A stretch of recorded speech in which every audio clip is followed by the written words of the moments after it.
Hello and welcome guys, आप सुन रहे हैं महायोद्धा शिवा। मेरा नाम है आरजे रोहन और आज से मैं आपको ये स्टोरी सुनाऊंगा। तो जैसा कि हमने पिछली बार देखा था कि शिवा ने दी कबीले से श्राप को मुक्त किया था और वहां की नकारात्मक ऊर्जा को नष्ट किया था, जिसके बाद सरदार पोरंगा को कौस्तुभ मणि के बारे में बताते हुए कहते हैं कि तुम्हें कौस्तुभ मणि वहां मिलेगी जहां पर 7 पंखुड़ी वाले सूरजमुखी खिलते हों। ये सुनकर शिवा उनसे अलविदा लेता है और 7 पंखुड़ी वाले सूरजमुखी को ढूंढने के लिए निकल जाता है। अभी चलते चलते आचार्य योगमाया शिवा से पूछती है कि शिवा, हमें वो 7 पंखों वाली सूरजमुखी कहाँ मिलेगी। ये सुनकर शिवा कहता है 7 पंखों वाली सूरजमुखी हमें बारून पर्वत पर मिलेगी। ये सुनकर आचार्य योगमाया कहते तुम्हें इसके बारे में कैसे पता चला।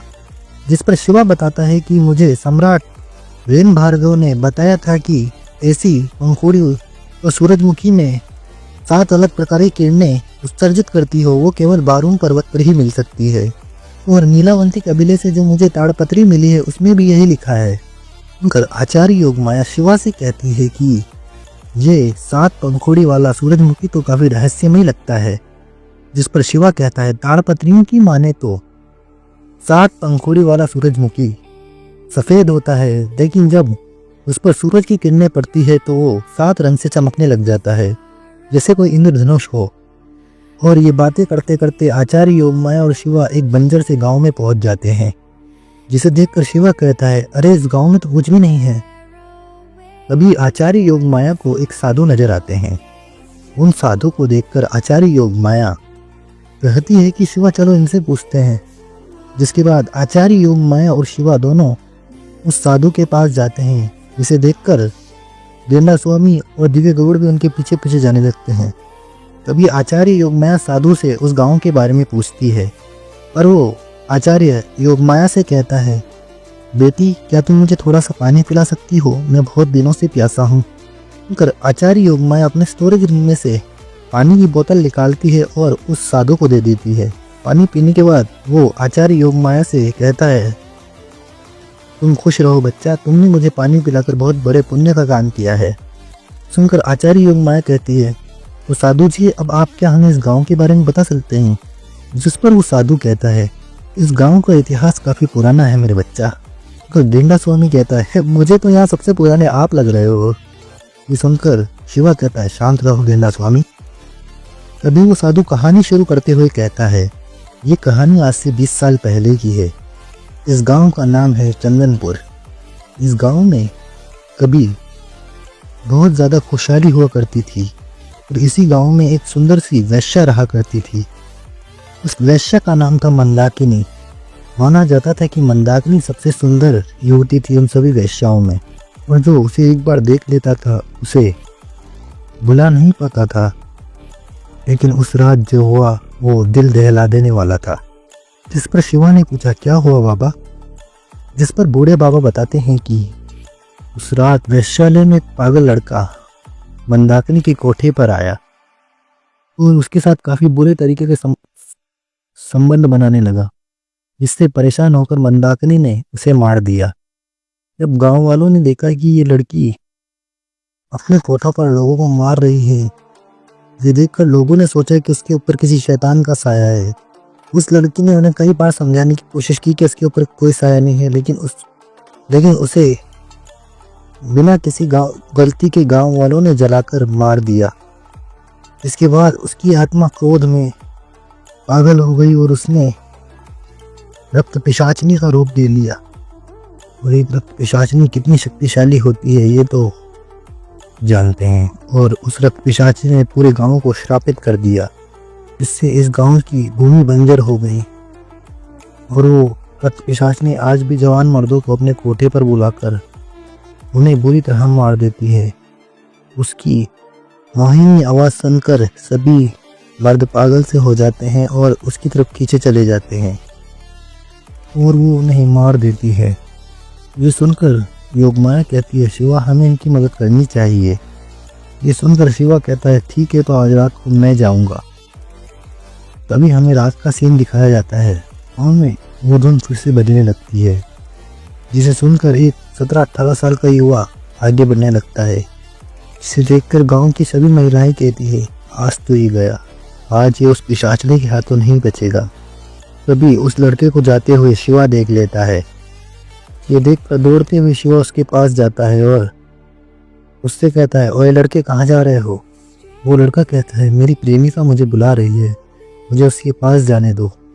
ये सुनकर शिवा कहता है, कोई प्रेमिका नहीं है, ये आवाज़ रक्त पिशाचने की है। ये सुनकर भी वो लड़का कहता है, नहीं, मुझे मेरी प्रेमिका बुला रही है, मुझे जाना होगा। जब शिवा को उसे बचाने का कोई तरीका नहीं दिखता तो वो अपनी उंगली में दिव्य ऊर्जा को संग्रहित करता है और उससे उसकी गर्दन पर वार करता है, जिससे वो लड़का बेहोश हो जाता है। ये देखकर एक 14-15 साल की लड़की उस लड़के के पास आती है और उससे कहती है, भैया भैया उठो भैया। जिस पर शिवा उस लड़की से कहता है, मैंने इसे बेहोश कर दिया है, वरना ये भी रक्त पिशाचनी के चुंगल में आ जाता। सुनकर वो लड़की कहती है, आपका बहुत बहुत शुक्रिया, पर पता नहीं मैं अपने भाई को कितने दिन उससे बचा पाऊंगी। ये सुनकर शिवा कहता है, तुम चिंता मत करो, आज इस रक्त पिशाचनी का किस्सा मैं हमेशा के लिए ख़त्म कर दूंगा। ये सुनकर वो लड़की कहती है, वो रक्त पिशाचनी काफ़ी शक्तिशाली है, उससे जीतना असंभव है। हमने कई सारे तांत्रिक, ओझा और देवताओं की भी मदद ली, लेकिन कोई भी उससे हरा पाने में सक्षम नहीं है। सुनकर शिवा चौंक जाता है और कहता है, देवता? जिस पर वो लड़की बताती है कि हमारे पूर्वज देवताओं की उपासना करते थे और उन्हें बलि देकर बुलाया करते थे। पिछली बार हमने किसी शक्तिशाली देवता को रक्त पिशाचनी को मारने के लिए भेजा था, लेकिन वो देवता भी उससे जीत पाने में सक्षम नहीं था। ये सुनकर शिवा कहता है, तुम चिंता मत करो, मैं उसे देख लूँगा। इस पर वो लड़की कहती है, भाई संभल कर जाना। इस पर वो लड़की अपने हाथ से एक कंगन निकालकर शिवा को दे देती है, जिसे देखकर शिवा कहता है, तुमने मुझे भाई कहा है और तुम्हारा ये कंगन इस बात का सबूत है, तो मैं कैसे भी करके उसे हरा कर ही आऊँगा और इस गांव को इस श्राप से मुक्ति दिलाऊंगा। सुनकर वो लड़की मुस्कुराने लगती है। जिसके बाद शिवा और योगमाया आगे बढ़ने लगते हैं। शिवा योगमाया से कहता है, तुम यहीं रुको, मैं जाता हूँ।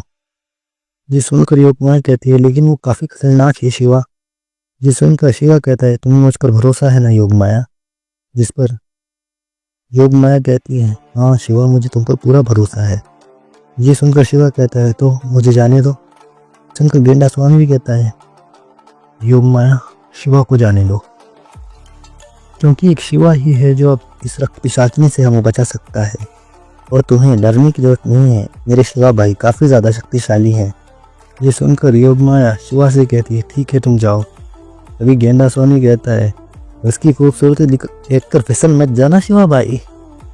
ये सुनकर योगमाया घूर घूर कर गेंडा स्वामी को देखने लगती है। तभी शिवा कहता है, अगर मैंने ऐसा किया तो भैरवी मुझे मार मार के मेरा भड़का बना देगी। ये सुनकर गेंडा स्वामी और योगमाया दोनों हंसने लगते हैं। जिसके बाद शिवा उस महल की तरफ निकल जाता है और चलते चलते उस सुनसान महल के अंदर पहुंच जाता है। जैसे ही शिवा उस महल के अंदर पहुंचता है तो उस गीत की ध्वनि काफ़ी तेज़ी से बढ़ने लगती है। तभी शिवा देखता है कि पूरा महल सजा हुआ है और वहाँ पर काफ़ी ज़्यादा लाइटें सजी हुई हैं। वो किसी भव्य महल से कम नहीं लग रहा था। उसके बाद शिवा जैसे जैसे अंदर जाता है तो उसकी ध्वनि बढ़ती ही जाती है। उस गीत से धीरे धीरे शिवा को भी नशा होने लगता है, लेकिन शिवा अपनी दिव्य ऊर्जा की मदद से उससे बच जाता है। इसके बाद शिवा जैसे ही आगे बढ़ता है तो उसे वहाँ पर नकारात्मक ऊर्जाओं का काफ़ी ज़्यादा दबदबा दिखाई देता है।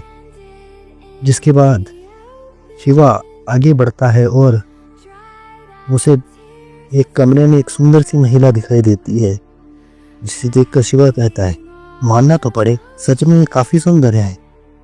जिसके बाद शिवा जैसे ही कमरे में पैर रखता है, शिवा के आकर्षक रूप को देखकर मंदाकिनी भी उस पर मोहित हो जाती है और शिवा से कहती है, मेरे पास आओ। ये सुनकर शिवा वैसा ही करता है जैसा वो रक्त पिशाचनी शिवा से कहती है। जैसे ही शिवा आगे बढ़ता है तो उसकी दिव्य ऊर्जा के दबाव से रक्त पिशाचनी को घुटन होने लगती है और वो रक्त पिशाचनी कहती है, तुम कोई साधारण मनुष्य नहीं हो शिवा। ये सुनकर शिवा चौंक जाता है और कहता है तुम्हें मेरा नाम कैसे पता। जिसको रक्त पिशाचनी हंसते हुए कहती है मैं यहाँ सबके बारे में जानती हूँ शिवा, और तुम्हारे यहाँ आने का भी मुझे पता था। तभी वो रक्त पिशाचनी शिवा को देखते हुए कहती है लेकिन तुम्हारे जैसे युवक को देखकर तो मेरा मन और भी ज्यादा मोहित हो चुका है, आओ मेरे पास आओ शिवा। ये सुनकर शिवा कहता है मैं तुम्हारी चाल में नहीं फंसने वाला हूँ रक्त पिशाचनी, तुमने कई सारे लोगों की जान ली है और आज मैं तुम्हें खत्म कर दूंगा। ये सुनकर रक्त पिशाचनी जोर जोर से हंसने लगती है। तभी हजारों कंकाल शिवा पर एक साथ हमला करते हैं।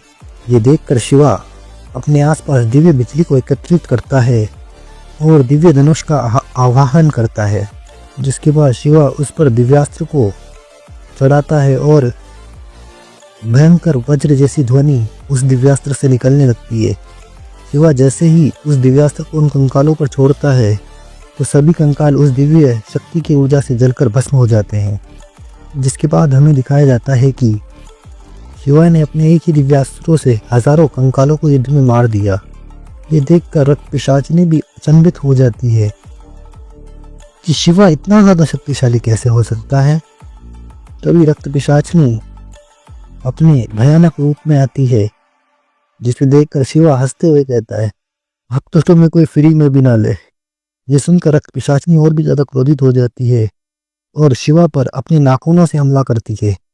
ये देखकर शिवा 12वें स्तर की हथेली तकनीक का प्रयोग करता है और रक्त पिशाचनी और शिवा के नाखून एक दूसरे से टकरा जाते हैं, पर शिवा का हाथ मजबूत होने के कारण पिशाचनी की हथेली पर बहुत भयानक झटका लगता है और वो पीछे हट जाती है। तभी वो अपने आसपास अग्नि को प्रज्वलित करती है और भयानक अग्निअस्त्र से शिवा पर हमला कर देती है।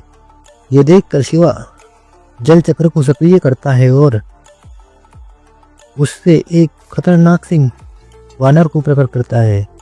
वो जल का वानर एक ही वार में अग्निअस्त्र को नष्ट कर देता है। ये देखकर रक्त पिशाचनी कहती है ये कोई आम मनुष्य नहीं है। जिसके बाद रक्त पिशाचनी अपने जहरीले पंजों से शिवा पर हमला करती है। जैसे ही रक्त पिशाचनी के जहरीले पंजे शिवा को लगते हैं तो शिवा के मुंह से खून निकलने लगता है और शिवा का शरीर नीला पड़ने लगता है। ये देखकर रक्त पिशाचनी कहती है अब तुम नहीं बचोगे शिवा, क्योंकि ये कोई मामूली जहर नहीं है। ये सुनकर शिवा कहता है इतने मामूली जहर से मुझे कुछ नहीं होगा रक्त पिशाचनी। वो ये कहते ही शिवा नागमणि की ऊर्जा का प्रयोग करता है और उस जहर से मुक्त हो जाता है। ये देखकर रक्त पिशाचनी भी कहती है मेरा पहली बार किसी ऐसे व्यक्ति से पाला पड़ा है जो मुझसे कहीं ज्यादा शक्तिशाली है। जिस देवता को इन गाँव वालों ने मारने के लिए भेजा था शिवा उससे तो बहुत ही ज्यादा शक्तिशाली है। पता नहीं मैं शिवा का सामना कैसे कर पाऊंगी। जिसके बाद रक्त पिशाचनी अपने क्रोध में अपने शरीर के पूरे रक्त को निकालती है और उससे एक भयानक सा चित्र बनाती है, जिससे उस चित्र के अंदर से रक्त का एक दाना निकल कर आता है और शिवा पर हमला कर देता है। ये देखकर शिवा हथेली तकनीक का प्रयोग करता है और उस दानों को कई टुकड़ों में बांट देता है, पर जैसे ही उस दानों के टुकड़े जमीन पर पड़ते हैं और उसका रक्त के छिद्र जैसे जमीन को छूते हैं तो कई सारे दानों वहां प्रकट हो जाते हैं। ये देखकर रक्त पिशाचनी कहती है इस दानों को रक्त पिशाच रक्त बीज कहा जाता है और तुम जितनी बार इसे मारोगे उतनी बार ही ये बढ़ता जाएगा। फिर वो सभी रक्त पिशाच एक साथ शिवा पर हमला करते हैं। ये देखकर शिवा दिव्य बिजली की तलवार बनाता है और उन सब पर हमला कर देता है, लेकिन जैसे जैसे वो उनको काट रहा था तो उनकी संख्या बढ़ती ही जा रही थी। ये देखकर शिवा अपनी आंखें बंद करता है, अपने आसपास भयानक अग्नि की ऊर्जा को प्रज्वलित करता है। ये देखकर रक्त पिशाचनी कहती है क्या शिवा तुम अब इस पर उन्हीं से प्रहार करोगे। ये सुनकर शिवा कहता है अब बस तुम देखती जाओ। इसके बाद एक भयानक हमला शिवा रक्त पिशाचों पर करता है और जैसे उनका शरीर नष्ट होता है और रक्त जमीन पर गिरने लगता है तभी शिवा अपने अग्नि की ऊर्जा को बढ़ा देता है, जिससे वो रक्त सूख कर खत्म हो जाता है। ऐसे ही शिवा एक एक करके सभी रक्त पिशाचों को मार देता है। ये देखकर रक्त पिशाचनी भी घबरा जाती है, लेकिन वो खुद पर संयम रखकर एक बार फिर शिवा पर हमला करती है और शिवा को अपने नाखून से एक और बार वार करती है, लेकिन शिवा इस बार नागमणि से जहर से मुक्त हो जाता है। तभी रक्त पिशाचनी आंखें बंद करती है और एक काले रंग की शेरनी में बदल जाती है जो 20 फीट ऊंची होती है। ये देखकर शिवा कहता है, अच्छा तुम मेरे साथ जानवरों वाला खेल खेलोगी। जिसके बाद शिवा भी अपनी आंखें बंद करता है और बड़े से नाग दैत्य में बदल जाता है। फिर दोनों के बीच घमासान मुकाबला होता है और अंत में शिवा बुरी तरह से रक्त पिशाचिनी को घायल कर देता है। तभी घायल अवस्था में रक्त पिशाचिनी कहती है, तुम कोई मामूली योद्धा नहीं हो, तुम कौन हो? ये सुनकर शिवा कहता है, मैं हूँ भगवान शेषनाग का अवतार शिवा। और वो रक्त पिशाचिनी के सामने अपना दिव्य रूप प्रकट करता है। उस 4 भुजा वाले रूप को देखकर, जिसमें शिवा के हाथ में शंख, गदा और त्रिशूल होता है और एक हाथ में दिव्य नागस्त्र होता है, ये देखकर वो रक्त पिशाचिनी घबरा जाती है और शिवा के सामने घुटने टेक कर कहती है, भगवान मैं धन्य हो गई, मैं धन्य हो गई जो मुझे भगवान शेषनाग के दर्शन हुए। ये सुनकर शिवा कहता है, तो फिर तुम अब ये काम छोड़ क्यों नहीं देती और उन सब लोगों को परेशान करना बंद कर दो। ये सुनकर रक्त पिशाचिनी रोते हुए कहती है, पर मेरा क्या कसूर था? वो मेरे साथ जबरदस्ती कर रहा था और गलत तरीके से मुझे तड़पा रहा था। ये देखकर मैंने उसे मार दिया तो इन गांव वालों ने मुझे दोषी ठहरा कर जला दिया। क्या इसमें मेरा कसूर था? ये सुनकर शिवा कहता है, जो नियति में लिखा होता है वही होता है रक्त पिशाचिनी। ये सुनकर रक्त पिशाचिनी कहती है, तो भगवान क्या ये मेरी नियति थी या इन गाँव वालों को कोई कसूर नहीं था? ये सुनकर शिवा कहता है, जन्म मृत्यु भगवान के ऊपर होता है, हम सब तो उसका केवल एक साधन होते हैं। ये गांव वाले भी तुम्हारी मृत्यु का केवल एक साधन थे, लेकिन तुम ही बताओ अब हम क्या करें। जिस पर रक्त पिशाचिनी कहती है, अगर ये सब गांव वाले मुझसे क्षमा मांगकर मेरी आत्मा को मुक्ति दिलाएं तो मैं मुक्त हो सकती हूँ। ये सुनकर शिवा ने कहा, ठीक है। जिसके बाद शिवा उस महल से निकल जाता है और सभी गांव वालों को उस महल के अंदर लेकर आता है। जिसके बाद अपनी गलती समझते हुए सभी गांव वाले उस रक्त पिशाचिनी से माफ़ी मांगते हैं और उसका अंतिम संस्कार भी करते हैं। जैसे ही अंतिम संस्कार की विधि संपन्न होती है तो वहाँ पर रोशनी जगमगाने लगती है और उस रक्त पिशाचिनी की आत्मा मुक्त होने लगती है। ये देखकर योगमाया कहती है, हमेशा से औरतों के साथ जागती ही होती आई शिवा, इस बेचारी का क्या कसूर था, फिर भी लोगों ने इसे दोषी समझा। जिस पर शिवा कहता है, जन्म मरण मृत्यु या फिर किसी और भी चीज़ के लिए हमें खुद को कभी दोषी नहीं मानना चाहिए। ये सब ऊपर वाले का लिखा होता है और ये लोग भले ही ऐसे हों, लेकिन आज इन्हें सबक मिल चुका है कि किसी पर बेवजह शक करना या फिर उसे दोषी ठहराना बिना उसकी पूरी बात समझे, ये काफ़ी ज़्यादा नुकसानदायक हो सकता है और ये गांव वाले उसकी सज़ा भुगत भी चुके हैं। इसके बाद आसमान से एक सफ़ेद किरण निकलती है और रक्त पिशाचिनी की आत्मा पवित्र होकर स्वर्ग में जाने लगती है। जिसके बाद सभी गांव वाले और वो लड़की शिवा को इसके लिए धन्यवाद कहते हैं और वो लड़की राखी बांधते हुए शिवा से कहती है, आज से आप मेरे बड़े भाई हो शिवा। ये सुनकर शिवा उसे उसके सर पर हाथ रखता है और कहता है, तुम भी काफ़ी भोली हो लड़की। तो शिवा हंसते हुए सभी गांव वालों से बातें करने लगता है और सभी गांव वाले शिवा की जय जयकार करने लगते हैं। सम्राट शिवा की जय हो, सम्राट शिवा की जय हो। ये सुनकर आचार्य योगमाया कहती है, वाह, शिवा के तो काफ़ी चर्चे हो चुके हैं। ये सुनकर गेंडा स्वामी कहता है, आप भी अगर कोई काम करती तो आपकी भी चर्चा होती। यह सुनकर योगमाया गेंडा स्वामी के सर पर एक मुक्का मारते हुए कहती है, क्या मैं तुम्हें फालतू दिखती हूँ? ये सुनकर गेंडा स्वामी कहता है, अरे नहीं नहीं, मैं तो मजाक कर रहा था। के बाद सभी रात को कहीं जश्न मनाते हैं और सुबह जैसे ही वहाँ से जाने वाले होते हैं तभी उन्हें मंदिर के बाहर से एक खतरनाक ऊर्जा नजर आती है। उस मंदिर के पट को बंद देखकर शिवा कहता है, क्या इस मंदिर पे पूजा नहीं होती? इस पर गांव का वो साधु बताता है कि मंदिर आज से 500 साल पुराना है।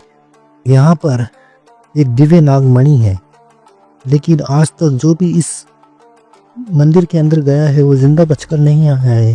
लोग मानते हैं कि यहाँ पर रक्त पिशाचने से भी ज़्यादा बुरी शक्ति वास करती है, लेकिन कुछ लोगों का मानना भी है कि यहाँ देवी की इच्छा चलती है और देवी की इच्छा के बिना इस मंदिर में जाना असंभव है। जिस पर शिवा कहता है, इसके अंदर किस देवी की मूर्ति है जिस पर वो साधु बताता है कि यहाँ आज से 500 साल पहले नागों की माता नाग माता कद्रू की पूजा की जाती थी, जो भगवान शेषनाग और वासुकी की माता है। वहीं इस गांव में धन धान्य और शोहरत को बरसाती है। जब से रक्त पिशाचनी का हमला यहाँ हुआ तब से इस मंदिर की महिमा कम होने लगी। तभी शिवा को वहाँ पर से एक जानी पहचानी आभा नजर आती है और शिवा उस मंदिर की तरफ बढ़ने लगता है।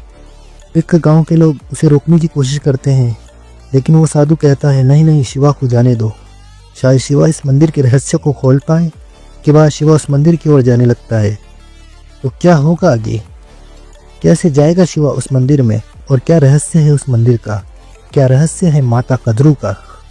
जानने के लिए सुनिए महायोद्धा शिवा। इसका अगला एपिसोड सिर्फ आरजे रोहन के साथ।